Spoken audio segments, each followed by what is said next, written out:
Hello everyone, hope you're doing well. It is time to go through some stuff in War Thunder that came out this update, but also has been coming out over the last few updates. It's kind of to do with the roadmap, but also to do with many other features. Now, when it comes to War Thunder, one of the things that Gaijin does is they implement a mechanic, and then what they do is they expand upon it over time. This is something that they've done for years, and in some cases works incredibly well if that mechanic is across the board for everybody, and sometimes doesn't so much when only a few nations get access to it, and then everybody else follows along.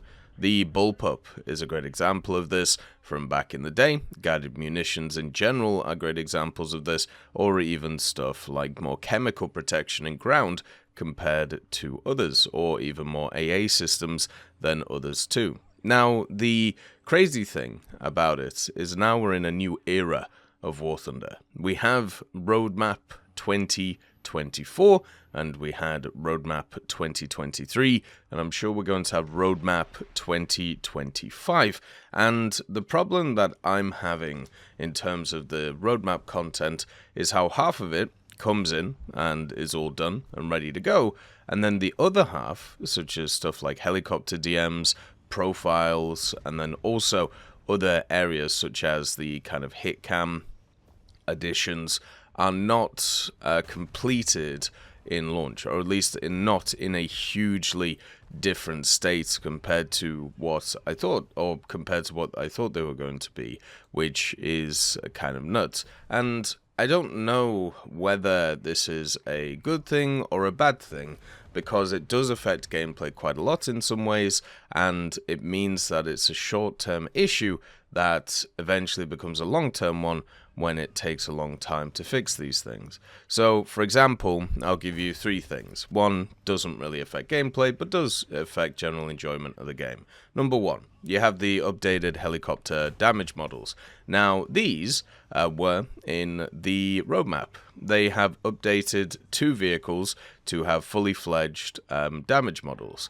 The K50 series, I believe, and also the AH64 series. Everything else gets this weird bungled damage model where basically they've attached a bunch of the random systems to the fuselage of the vehicle, which RNGs what module you lose if you take damage, and this is kind of a stopgap before they do updated helicopter DMs. But if you have a look at the roadmap, and if you have a look at what they plan to do, this kind of feels naff. Having only two sets of vehicles in the helicopter tech trees, have these updated heli DMs, and everybody else getting the stopgap one, which doesn't really help in terms of taking them out, but it does make the enjoyment of playing the vehicles less for the people who do, because of the fact that you can just, get certain modules knocked out compared to other ones, and therefore you can't use your systems, which are much more prevalent than other ones. It just doesn't feel good.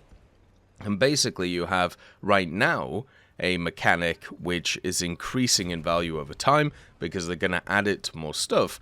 But in the roadmap, it was talking about everything, and how everything is going to change, and everything was changed, but in kind of a half-assed way.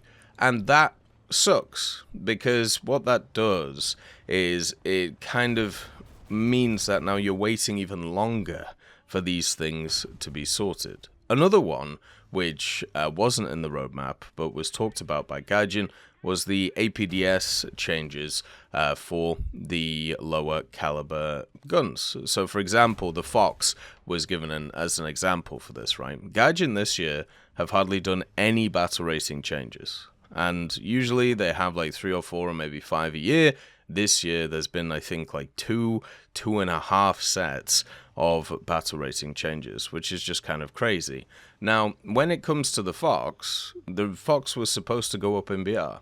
It was a vehicle that has been overperforming. It's been incredibly good in the game, and still is incredibly good in the game. The Scimitar has just joined it, so now they can both run riot at 7.7. But the crazy thing about the Radan gun is the reason why the Fox can be so prolific is because the post-penetration damage on the 30mm of the APDS round is really good for no apparent reason.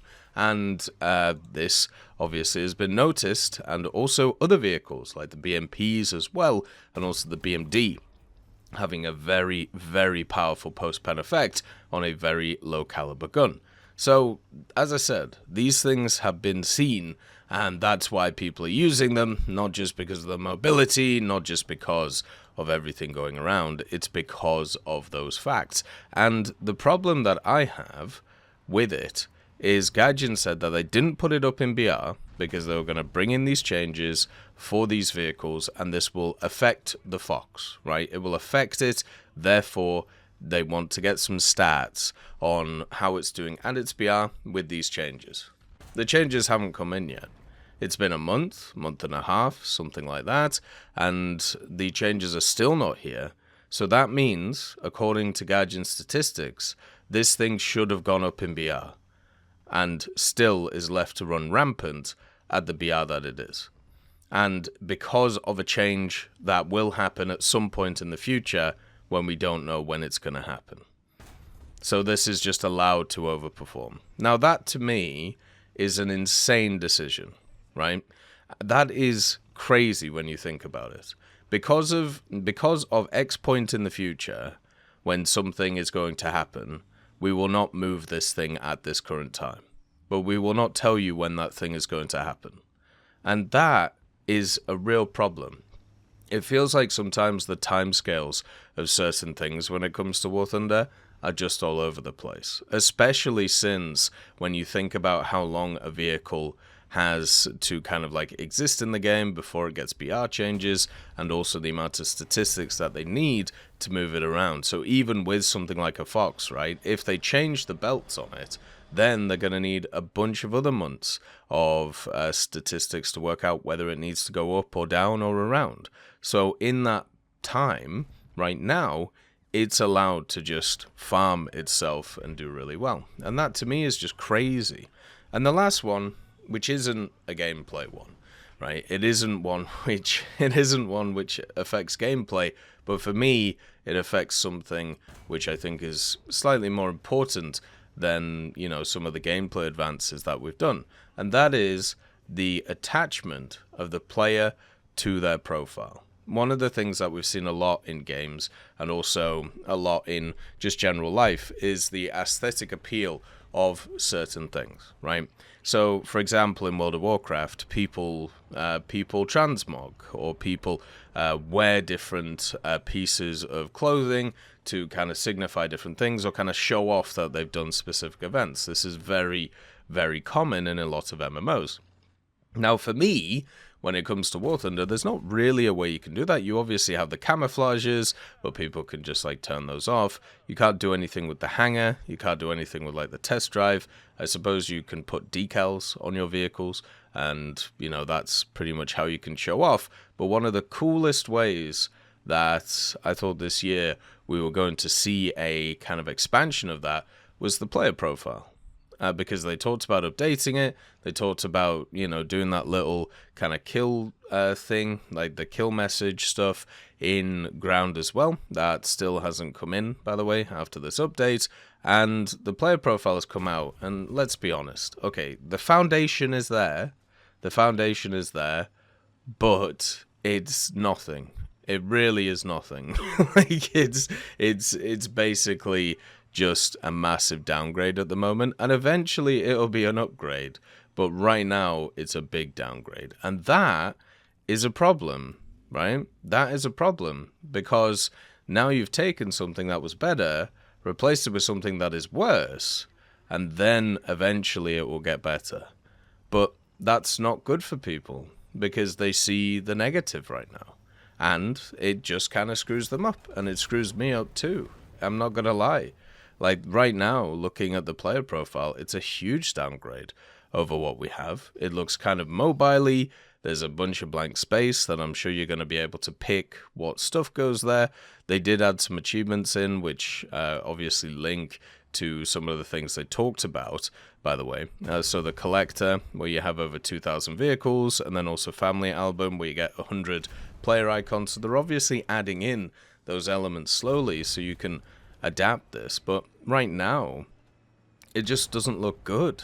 Like, it just looks awful for what it is. It just looks blank, as I said, mobilely, and nothing's here. Now, I'm hoping in a year's time that will be different. I'm hoping in a year's time this will look better. But the problem with that is, why even release it like this? I know they had it in their roadmap that they were going to release something, but it also has to be understood that these things have to be malleable, you know?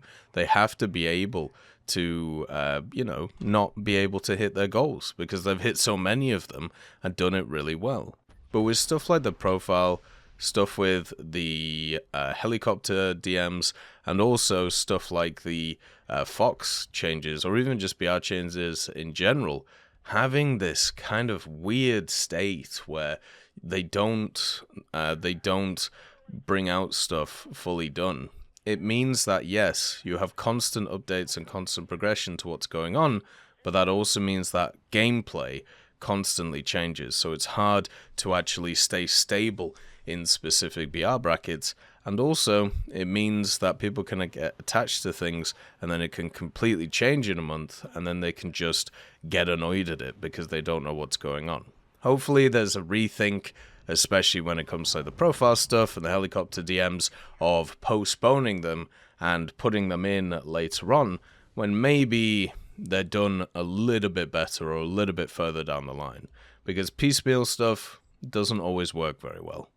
As always, I hope you have a wonderful day, and I'll see you next time.